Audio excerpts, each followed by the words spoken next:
তাহলে আমরা এবার ক্রায়ো সার্জারি নিয়ে আলোচনা করি। প্রথমেই বোঝার চেষ্টা করি ক্রায়ো সার্জারি এই জিনিসটা আসলে কি। ক্রায়ো সার্জারি হচ্ছে মূলত একটি ধকলবিহীন, সহজ ও স্বল্প মূল্যের চিকিৎসা পদ্ধতি। এটি বিভিন্ন প্রকার ক্যান্সার জাতীয় রোগের ক্ষেত্রে ভালো মানের একটা চিকিৎসা পদ্ধতি বলা যায়। ক্রায়ো সার্জারি এই শব্দটি এসেছে গ্রিক শব্দ ক্রায়ন, যার অর্থ হচ্ছে বরফের ন্যায় শীতল। বরফের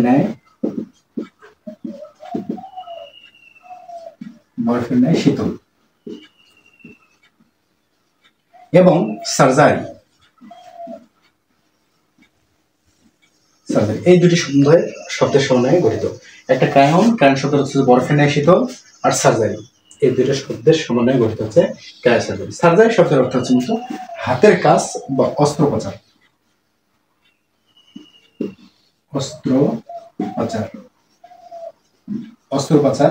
বা হাতের কাজ, বা আমরা বলতে পারি হাতের কাজ।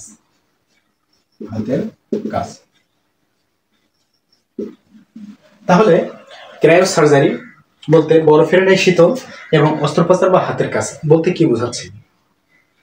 ক্রায়ো সার্জারি আমরা একটা সংজ্ঞা দিচ্ছি এখানে, তোমরা এই সংজ্ঞাটা ব্যবহার করতে পারো। বরফের ন্যায় শীতলতা ব্যবহার করে বা ঠান্ডা ব্যবহার করে অস্ত্রোপচারের মাধ্যমে শরীরের রোগাক্রান্ত টিস্যুগুলোকে অপসারণ করার প্রক্রিয়াকে ক্রায়ো সার্জারি বলে। তাহলে ক্রায়ো সার্জারি কি জিনিস?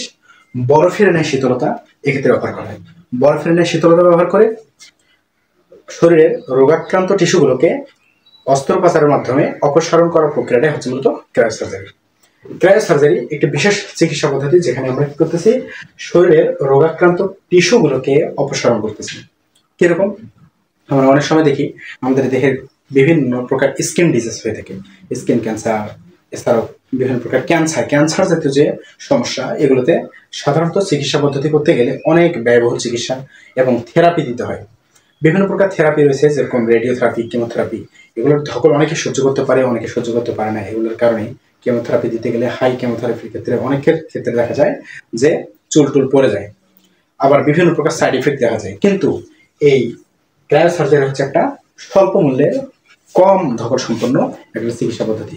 এখানে চুল উঠে যাওয়ার মতো সেরকম কোনো ভয়ানক কন্ডিশন তৈরি হয় না। দুই নম্বর কথা হচ্ছে মূলত ক্রায়ো সার্জারির ক্ষেত্রে ধকলটা সহ্য করতে হয় খুব কম এবং পার্শ্ব প্রতিক্রিয়া নাই বললেই চলে, অর্থাৎ এর কোনো পার্শ্ব প্রতিক্রিয়া নেই। সুতরাং আমরা বলতে পারি স্বল্প মূল্যে সবচেয়ে ভালো মানের চিকিৎসা পদ্ধতি মানুষের কাম্য। এই জন্য মানুষ ক্যান্সারের চিকিৎসায় দীর্ঘদিন থেকে এই ক্রায়ো সার্জারি ব্যবহার করে আসতেছে। বিশেষ করে খ্রিস্টপূর্ব 25 শতাব্দীর দিকে মিশরে সর্বপ্রথম ক্রায়ো সার্জারি ব্যবহার শুরু হয়ে যায়।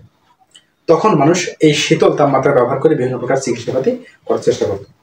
পরবর্তীতে দেখা যায় জেমস আর্নট, যার কথা আমরা দিয়েছি, জেমস আর্নট এ লবণ এবং পানিকে ঠান্ডা করতে করতে করতে করতে -20°C তাপমাত্রায় বরফে পরিণত করেন, জমাট বাঁধে। এই বরফে জমাট বাঁধিয়ে সেই জমাট বাঁধা বরফ দিয়ে সাধারণত রোগাক্রান্ত স্থানে চিকিৎসা দেওয়ার একটা পদ্ধতি আবিষ্কার করেন। পরবর্তীতে আস্তে আস্তে 1920 সাল বা দেখা যায় আরো সময় বাড়তে দেখা গেল মানুষের কাছে এই ক্রায়ো সার্জারি খুব গুরুত্বপূর্ণ হয়ে ওঠে। আমরা সবচেয়ে ভালোভাবে আধুনিক ক্রায়ো সার্জারির জন্য যাকে স্মরণ করতে পারি তার নাম হচ্ছে মূলত ডক্টর ইরভিং কুপার। দেখা গেল যে ক্রায়ো সার্জারির একটা উন্নত সংস্করণ মানুষের সামনে নিয়ে আসে। কিরকম? তিনি যে কাজটা করেন, তিনি তরল নাইট্রোজেন ব্যবহার করে ক্রায়ো সার্জারির চিকিৎসা পদ্ধতি শুরু করেন। এক্ষেত্রে কেমন? তরল নাইট্রোজেন বলতে কি বোঝানো হচ্ছে? তরল নাইট্রোজেন বলতে বোঝানো হচ্ছে যে নাইট্রোজেন গ্যাস সাধারণত প্রকৃতিতে এমনিতেই স্বাভাবিক অবস্থায় গ্যাস আকারে থাকে। এটাকে ঠান্ডা করতে যদি -196°C তাপমাত্রা, বা কোনো বইতে উল্লেখ করা হয়েছে -195.57°C তাপমাত্রা যদি নিয়ে আসি, তার মানে হিমাঙ্কের নিচে, জিরোর নিচেও -196°C তাপমাত্রা নিয়ে আসলে এটি তরল হয়ে যায়, এবং সেই অবস্থায় নাইট্রোজেন গ্যাসটাকে আমরা বলে থাকি তরল নাইট্রোজেন। এই তরল নাইট্রোজেন গ্যাস প্রয়োগ করে আক্রান্ত স্থানের টিস্যুগুলোকে বরফে মতো করে জমাট বাঁধানো হয় এবং পরবর্তীতে সেগুলো অস্ত্রোপচারের মাধ্যমে অপারেশন করে ফেলা হয়। প্রক্রিয়াটা বিস্তারিত বর্ণনা করতে চাচ্ছি, কোনো সমস্যা তোমরা একটু মনোযোগ দিয়ে আমাদের কথাগুলো শুনো। তাহলে ক্রায়ো সার্জারির প্রক্রিয়াটা যদি আমরা আসি, যে ক্রায়ো সার্জারি কিভাবে সম্পন্ন করা হয়, আশা করি তোমরা বুঝতে পারছো এতটুকু ক্রায়ো সার্জারি আসলে কি। ক্রায়োসার্জারি হচ্ছে একটা চিকিৎসা পদ্ধতি, সারমর্মটা হচ্ছে এটা যে ক্রায়োসার্জারি চিকিৎসা পদ্ধতি একটা যেটা ধকলহীন, সহজ এবং পার্শ্ব প্রতিক্রিয়াহীন স্বল্প খরচের একটি চিকিৎসা পদ্ধতি। এই পদ্ধতিতে বিভিন্ন প্রকার ক্যান্সার নিরাময়ে খুব ভালো একটা সাফল্য পেয়েছে মানুষ। চলে আসে আমরা ক্রায়োসার্জারি কিভাবে সম্পন্ন করা হয়। ক্রায়োসার্জারি সম্পন্ন করা হয় সাধারণত আমরা এখানে একটা ক্যান দেখতে পাচ্ছি, এরকম একটা ক্যান থাকে। এই ক্যানটা ফিরে আবার মনে করেন যে তোমার ওই সেভেন বা ওই স্পিডের ক্যান হয়, এটা তোমরা আগুন নির্বাপক একটা ক্যান দেখছো না, এরকম একটা সিলিন্ডারকে সোজা কথা, তার মানে আগুন নির্বাপক সিলিন্ডারের কথা বলতেছি না, ওরকম একটা ক্যান। এই ক্যানটা কি থাকে? এই ক্যানটা সাধারণত ক্রায়োজেনিক এজেন্ট থাকে কিছু। ক্রায়োজেনিক এজেন্ট আবার কি জিনিস? ক্রায়োজেনিক এজেন্ট বলতে বোঝানো হয় যে সকল পদার্থ ঠান্ডা করতে পারে অন্য কিছুকে, অর্থাৎ পরিবেশটাকে, সিস্টেমকে ঠান্ডা করে ফেলতে পারে। সিস্টেম বলতে আমরা যে অংশে কাজ করতেছি, আমাদের ওই আংশিক এলাকাটা বা আমাদের আলোচনার এলাকাটাকে সিস্টেম বলি আমরা। সিস্টেমটাকে ঠান্ডা করে ফেলতে পারে যে সকল গ্যাস, তাদেরকে বলি ক্রায়োজেনিক এজেন্ট বা ক্রায়োজেনিক পদার্থ। ঠিক আছে, ঠান্ডাকারী বা শীতলকারী পদার্থ। বিশেষ করে এই ক্যানটার মধ্যে শীতলকারী পদার্থ হিসেবে পূর্বে ব্যবহার করা হতো ডাইমিথাইল ইথার, যা -41 ডিগ্রি সেলসিয়াস তাপমাত্রা, অর্থাৎ -41 ডিগ্রি সেলসিয়াস তাপমাত্রা তৈরি করতে পারে ডাইমিথাইল ইথার। সংকেতটা হচ্ছে এরকম, ডাইমিথাইল ইথারের ক্ষেত্রে CH3 ও CH3 অর্থাৎ ডাইমিথাইল ইথার এই যৌগটি -41 ডিগ্রি সেলসিয়াস তাপমাত্রায় নামিয়ে আনতে পারে পরিবেশের সিস্টেম তাপমাত্রা। আর কি ব্যবহার করা হতে পারে ক্রায়োজেনিক এজেন্ট হিসেবে? আমরা ফুল বর্ণনা যাচ্ছি, তবে একটু গ্যাসগুলো সম্পর্কে একটু জেনে নিই। আর নাইট্রোজেন গ্যাস ইউজ করতে পারে, তরল নাইট্রোজেন ইউজ করলে তাপমাত্রাটা খুবই গুরুত্বপূর্ণ, -196 ডিগ্রি সেলসিয়াস তাপমাত্রা উৎপন্ন হয়। -196 ডিগ্রি সেলসিয়াস। ভুলক্রমে ফারেনহাইট লেখা যাবে না, ফারেনহাইট স্কেল হচ্ছে আলাদা স্কেল। ক্লিয়ার? আমরা ফিজিক্স ক্লাস যখন নেব তোমাদের এই বিষয় সম্পর্কে বিস্তারিত আলোচনা করব ইনশাআল্লাহ। তো দেখো আপাতত এতটুকু দেখে নাও। এটা এমসিকিউতে বারবার এসেছে, ভেরি ইম্পর্টেন্ট টপিক, যে তরল নাইট্রোজেন গ্যাস। এই নাইট্রোজেন গ্যাসের তাপমাত্রাটা কত? -196 ডিগ্রি সেলসিয়াস তাপমাত্রা। পরীক্ষা বেশ কয়েকবার এমসিকিউতে এসেছে, সো এটা খুবই গুরুত্বপূর্ণ। এছাড়াও আরো বেশ কিছু গ্যাস ব্যবহার করা হয়, যেরকম দেখা যায় যে কঠিন কার্বন ডাই অক্সাইড গ্যাসকে তাপমাত্রা কমাতে কঠিন করা হয়, বরফে পরিণত করা হয়, অর্থাৎ আমরা বলতে পারি কঠিন carbon die oxide gas.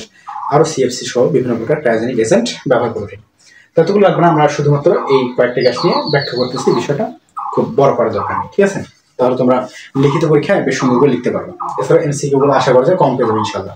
Cryosurgery related যত প্রশ্ন আসবে আশা করা যায় 100% কভার হয়ে যাবে ইনশাল্লাহ। আমাদের যদি ভিডিওটা তোমরা সম্পূর্ণ ভালোভাবে দেখো, যে জায়গায় বুঝতে পারবে না বা আন্ডারস্ট্যান্ডিং এর কোনো সমস্যা হবে, সেই ক্ষেত্রে তোমরা পোস্ট করে আবার রিপ্লাই করে একটু দেখো। ক্লিয়ার? দেখো, তো আমরা এখানে ক্রায়োসার্জারির পদ্ধতিটা বা একবারে কাজকর্মটা বর্ণনা করছি। ক্লিয়ার? তাহলে কি করা হয়? প্রথমে একটা সিমুলেটেড সফটওয়্যার ব্যবহার করা হয়। সফটওয়্যার ব্যবহার করে রোগ নির্ণয় করতে হয়। তাহলে প্রথমে সিমুলেটেড একটা সফটওয়্যার ব্যবহার করে কি করতে হবে? রোগটা নির্ণয় করতে হবে। আমার শরীরের কোনো একটা নির্দিষ্ট অংশে আমার একটা ক্যান্সার বা টিউমার বা কোনো একটা আঁচিল তৈরি হয়েছে। ঠিক আছে, তো আঁচিল, মেস্তা বা টিউমার কোনো একটা জিনিস তৈরি হয়েছে আমাদের শরীরে, যেটা আমাদের শরীরের জন্য খুব মনে করো যে চিন্তাদায়ক বা উদ্বিগ্নতা তৈরি করে ফেলেছে আমাদের। ঠিক আছে, তো এই জিনিসটাকে দূর করার জন্য, অপসারণ করার জন্য আমরা এই ক্রায়োসার্জারি ব্যবহার করতে পারি। কেন? আঁচিল বা সাধারণত স্কিন ক্যান্সারগুলোকে আমরা ক্যান্সার হিসেবে ধরে নিই। পেপিলোমা ভাইরাসের E6, E7 এই জিনগুলো বিশেষ করে আমাদের এই ডিএনএর একটা বিশেষ সমস্যা তৈরি করে, যার কারণে দেখা যায় যে আমরা ক্যান্সারে ভুগি বা বিভিন্ন প্রকার রোগে সম্মুখীন হয়ে থাকি। ঠিক আছে, তো এইখানে কোন জায়গা পর্যন্ত আমাদের ক্যান্সার কোষগুলো ছড়িয়ে পড়েছে আমাদের দেহের, ওই নির্দিষ্ট অংশটাকে আমাদেরকে আগে কি করতে হবে? চিহ্নিত করতে হবে। চিহ্নিত করার পর তারপর সেই নির্দিষ্ট অংশে আমাদেরকে ক্রায়োসার্জারির এই চিকিৎসাপাতি ব্যবহার করতে হবে। ঠিক আছে, তো সাধারণত নির্দিষ্ট অংশ চিহ্নিত করার জন্য, অর্থাৎ কোষের বিস্তৃতি কোথা পর্যন্ত ক্যান্সার কোষগুলো রয়ে গেছে বা ছড়িয়ে পড়েছে, এটা একটা সিমুলেটেড সফটওয়্যার দিয়ে নিয়ন্ত্রণ করতে হয় বা নির্ণয় করতে হয়। ক্লিয়ার? তাহলে এক নম্বরটা কি? তাহলে এক নম্বর কাজ হচ্ছে, আমি শুধু এমনি নম্বরগুলো বলছি। ঠিক আছে, দেখো, এক নম্বর হচ্ছে মূলত সিমুলেটেড সফটওয়্যার ব্যবহার করে নির্দিষ্ট স্থান নির্ণয় করা। ঠিক আছে, অর্থাৎ ক্যান্সার কোষ কতদূর পর্যন্ত বিস্তৃত হয়েছে, ক্যান্সার কোষের বা আক্রান্ত স্থানের বিস্তৃতি নির্ণয় করা। দুই নম্বর কি করতে হবে? 2 নম্বর হচ্ছে মূলত আমাদের যে 1 নম্বরে ক্যান্সার কোষের বিস্তৃতি নির্ণয় সিমুলেটেড সফটওয়্যার সাহায্যে। 2 নম্বর হচ্ছে মূলত কি? 2 নম্বর হচ্ছে মূলত আমরা এই ক্রায়োজেনিক এজেন্ট যে আমরা ক্যান্টে ব্যবহার করেছি, অর্থাৎ ক্রায়োসার্জারিতে ব্যবহৃত যে আমাদের সবচেয়ে গুরুত্বপূর্ণ ইকুইপমেন্ট ও যন্ত্র যে ক্যান্ট, সেই ক্যান্টটা নিয়ে আসি। এসে এই ক্যান্টের একটা অংশ রয়েছে, আমাদের একটা স্প্রে গান রয়েছে, বুঝতে পারছো, এবং সামনে একটা অংশ রয়েছে যাকে বলি আমরা ক্রায়োপ্রোব। কি বলি আমরা? ক্রায়োপ্রোব। এই অংশটাকে বলি ক্রায়োপ্রোব। ক্রায়োপ্রোব, ঠিক আছে? এটা পরীক্ষা আসছিল বোর্ড কোশ্চেনে যে ক্রায়োপ্রোব কি। ক্রায়োসার্জারিতে ব্যবহৃত যে নলের সাহায্যে শীতলতা প্রদান করা হয় তাকে বলা হয় ক্রায়োপ্রোব। আবার বলতেছি আমি, ক্রায়োসার্জারিতে ব্যবহৃত যে নলের সাহায্যে রোগাক্রান্ত স্থানে শীতলতা প্রদান করা হয় তাকে ক্রায়োপ্রোব বলে। এই ক্রায়োপ্রোবের সাহায্যে আক্রান্ত স্থানে ক্রায়োজেনিক এজেন্ট বা শীতলকারী গ্যাসগুলোকে আমরা স্প্রে করি। স্প্রে করলে দেখা যায় যে এই স্থানে যখন -41°C তাপমাত্রায় আগে ইউজ করা হতো, এখন বর্তমানে ইউজ করা হয় তরল নাইট্রোজেন, যেটা -196°C তাপমাত্রা তৈরি করতে হয়। তা সাধারণত 0°C তাপমাত্রায় পানি বরফে পরিণত হতে থাকে। 0° থেকে যদি আরো নিচে যাওয়া হয়, অর্থাৎ দেখা যায় যে -1°, -2°, তাহলে আরো বেশি শক্তিশালী একটা বরফ তৈরি হবে। এখানে 2-1 বা 3° নয়, বরং -196°C তৈরি করা হচ্ছে, যার কারণে এটা একটা পাথরের মতো একটা শক্তিশালী বরফখণ্ডে পরিণত হয়। ঠিক আছে? তবে এটা নির্দিষ্ট স্থানে, যেখানে ক্যান্সার কোষ ছড়িয়ে পড়েছে সেই নির্দিষ্ট স্থানে স্প্রেটা দেওয়া হয়। ঠিক আছে? ক্লিয়ার? অবশ্যই সতর্কতার সহিত এটা ব্যবহার করতে হবে। তো দেখি আমরা এখানে একটু অবশ্যই, তো এই জায়গাটি ফলে কি হয়ে যাবে? ক্রায়োজেনিক এজেন্টের কারণে, গ্যাসের কারণে জায়গা শক্ত, ঠান্ডা এবং কি হয়ে যাবে? একবারে জমাট বেঁধে যাবে, বরফে পরিণত হয়ে যাবে। এই বরফে পরিণত হওয়া জায়গাটিকে কয়েক মিনিট ধরে রেখে দেওয়া হয়। কয়েক মিনিট ধরে যদি আমরা রেখে দেই তাহলে কি হয়ে যাবে? এই এলাকাটার বা ওই স্থানের, আক্রান্ত স্থানের বরফগুলো জমাট হওয়ার কারণে বা ওই এলাকার যে কোষগুলো রয়েছে, কোষগুলোতে যে থাকা পানি রয়েছে, এই পানিটা, প্রোটোপ্লাজমটা জমাট বেঁধে থাকার কারণে অক্সিজেন চলাচল বন্ধ হয়ে যাবে। অক্সিজেন চলাচল বন্ধ হয়ে গেলে একটা কোষ ওখানে মারা যাবে, অর্থাৎ কোষগুলো মারা যাবে। একটা কোষ 3 থেকে 4 মিনিট বা দেখা যায় 5 থেকে 7 মিনিট পর্যন্ত কি থাকতে পারে? জীবিত থাকতে পারে। তবে 4 বা 5 মিনিট পরে আস্তে আস্তে আস্তে আস্তে ড্যামেজ হয়ে যায় সেলগুলো। তো এই যা ক্যান্সার আক্রান্ত কোষগুলো রয়েছে, যেগুলো আমাদের কি অনিয়ন্ত্রিত মাইটোসিসের কারণে বিভাজিত হতে হতে হতে হতে এখানে একটা আঁচিল তৈরি করে ফেলে বা টিউমার তৈরি করে ফেলে। ঠিক আছে? নিয়ন্ত্রণহীন একটা মাইটোসিস ঘটে ওখানে। তো এই নিয়ন্ত্রণহীন মাইটোসিস তৈরিকারী যে সেলগুলো আছে সেগুলো ড্যামেজ হয়ে যাবে।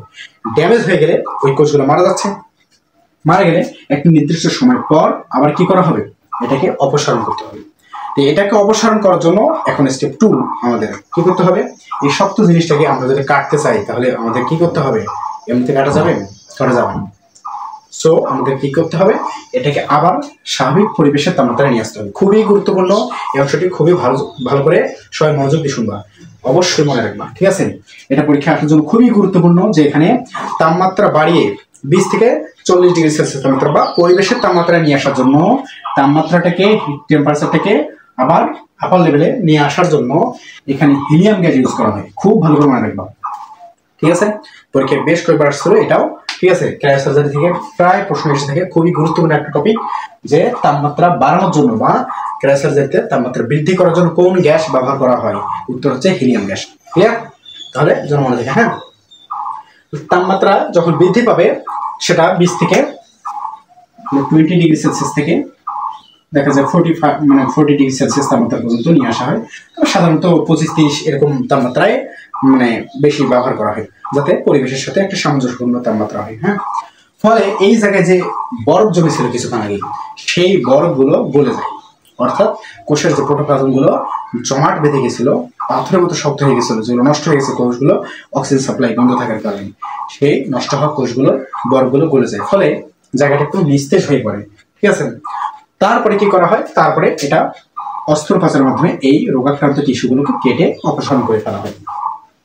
এটাতে ধকল খুব কম, আর এটার জন্য বাহ্যিকভাবে আর কোনো প্রকার সেরকম দেখা যায় যে পার্শ্ব প্রতিক্রিয়া লক্ষ্য করা যায় না, কারণ এখানে কোনো প্রকার আমরা এমন সাবস্টেন্স ইউজ করতেছি না যেটা আমাদের শরীরের উপর প্রভাব ফেলবে। ঠিক আছে, তার মানে টোটালি কি কথা দাঁড়ালো, টোটাল আমরা একটা মোরাল সামারাইজ করতে পারি যে ক্রায়োসার্জারিতে আমরা একটা ক্রায়োপ্রোব ব্যবহার করব। ক্রায়োপ্রোবের সাহায্যে আক্রান্ত স্থানে কি করব, আমরা ক্রায়োজেনিক এজেন্ট বা তরল নাইট্রোজেন গ্যাস বা ডাইমিথাইল ইথার গ্যাস এখানে প্রয়োগ করব। তাহলে আক্রান্ত স্থানের টিস্যুগুলো জমাট বেঁধে যাবে এবং জমাট বাঁধার পরে আক্রান্ত স্থানের ওই জমাট বাঁধা কোষগুলোকে আমরা কয়েক মিনিট রেখে দেবো। রেখে দিলে আক্রান্ত স্থানের টিস্যুগুলো মারা যাবে অক্সিজেন সাপ্লাই বন্ধ থাকার কারণে। মারা যাওয়ার পরে আবার কিছুক্ষণ পরে তাপমাত্রা বৃদ্ধি করে স্বাভাবিক পরিবেশের তাপমাত্রা নিয়ে আসবে হিলিয়াম গ্যাস ব্যবহার করে। ক্লিয়ার? ফলে এখানকার টিস্যুগুলো দেখা যায় আক্রান্ত স্থানের এখানকার মূলত কেমন হয়, আক্রান্ত স্থানের টিস্যুগুলো নষ্ট টিস্যুগুলোকে কেটে অপসারণ করে, মানে নিস্তেজ হয়ে যাওয়ার পড়বে, নিস্তেজ হয়ে পড়লে ওগুলোকে কেটে অপসারণ করে ফেললে জাস্ট চিকিৎসা পদ্ধতি কমপ্লিট। ক্লিয়ার? পরবর্তীতে ড্রেসিং করে এটাকে কমপ্লিট চিকিৎসা পদ্ধতি দেওয়া হয়। ক্লিয়ার? এবং ডাক্তার নির্দিষ্ট সেই পেশেন্ট এবং কন্ডিশন দেখে পরবর্তীতে প্রেসক্রাইব করে ওষুধপাতি দিয়ে থাকেন। ক্লিয়ার? তাহলে এতটুকু হচ্ছে আমাদের ক্রায়োসার্জারি। ক্রায়োসার্জারি খুবই গুরুত্বপূর্ণ একটা টপিক, এতটুকু তোমরা লিখতে পারলে যথেষ্ট। এখন একটু আমরা বলে দিই ক্রায়োসার্জারির উপকারিতা অপকারিতা সম্পর্কে। ঠিক আছে? তো সাধারণত অন্যান্য অপারেশনের ক্ষেত্রে যদি আমরা ওপেন হার্ট সার্জারির কথা বলি, হার্টের ক্ষেত্রে, সেই ক্ষেত্রে কি করা হয়, স্টার্নাম কাটা হয়, মানুষের বডিটাকে ফাটানো হয় একবারে। ঠিক আছে? আবার দেখা যায় কখনো কখনো পাঁজর কাটা হয়, বুঝতে পারছো? তারপর আবার দেখা যায় কিডনি অপারেশন, বিভিন্ন অপারেশনের ক্ষেত্রে ডিরেক্ট মানুষের অঙ্গহানি করা হয়। ঠিক আছে? মানে অর্থাৎ একটা অংশ কেটে তারপরে সার্জারি করা হয়। কিন্তু এই ক্ষেত্রে কোনো প্রকার সমস্যা তৈরি করতে হয় না বা কাটতে হয় না, ছিঁড়তে হয় না। ঠিক আছে? কি কারণে? তার কারণ হচ্ছে মূলত আমাদের সবচেয়ে গুরুত্বপূর্ণ টপিক হচ্ছে এই ক্রায়োপ্রোব। ক্রায়োপ্রোব শরীরের যে স্থান পর্যন্ত পৌঁছাতে পারে, এটা সূক্ষ্ম সূচের মতো একটা নল। মনে করলো না আমরা যতটা আঁকিছি এত বড় একটা জিনিস দিয়ে একটা গান দিয়ে তোমাদেরকে স্প্রে করে দিলাম, ঠিক আছে, গোটা মানুষ তোমরা ফিজ হয়ে গেল, এরকমটা না। ক্লিয়ার? তাহলে ঘটনা হচ্ছে ক্রায়োপ্রোব একটা সূক্ষ্ম সূচের মতো বা সুইয়ের মতো একটা জিনিস, একটা নল। এই নলটা দিয়ে সূক্ষ্মভাবে নির্দিষ্ট রোগাক্রান্ত স্থানে আমরা সাধারণত শীতলতা প্রয়োগ করে ক্রায়োসার্জারি করে থাকি, যার কারণে এটাকে বলতেছি পার্শ্ব প্রতিক্রিয়াহীন এবং এটা ধকলবিহীন একটি চিকিৎসা পদ্ধতি। ক্লিয়ার? সাধারণত রোগীরা দেখা যায় বিশেষ ধকল বা কাটাছেঁড়ার ব্যথা সহ্য করতে পারে না, কিন্তু এই ক্ষেত্রে তেমন কোনো প্রকার ব্যথা তৈরি হয় না। এটা কোন কোন চিকিৎসায় ব্যবহার করা হয়? যত প্রকার ক্যান্সার জাতীয় চিকিৎসা রয়েছে বেশিরভাগ ক্ষেত্রে এটা ইউজ করা হয়। কিরকম? স্কিন ক্যান্সার, তারপর ব্রেস্ট ক্যান্সার, তারপরে দেখা যায় জরায়ুমুখী ক্যান্সার, তারপরে ফির আবার দেখা যায় ভ্যাজাইনাল ক্যান্সার, বুঝতে পারছো? তারপর আবার বিভিন্ন প্রকার টিউমার এবং মেস্তা, তারপরে ফির আবার দেখা যায় যে ওই কি করে আপনার আঁচিল, যেগুলোকে আমরা বলি, এই আঁচিলের সমস্যা সমাধানের ক্ষেত্রে ক্রায়োসার্জারি ব্যবহার করতে পারি। তবে ক্রায়োসার্জারি সম্পর্কে তোমরা একটু দেখে নিবা, কারণ এটি খুবই গুরুত্বপূর্ণ। আমরা যে কথাগুলো বললাম এতক্ষণে, তোমরা এগুলো একটু ভালো করে রিপ্লাই করে দেখে নিবা। ক্লিয়ার?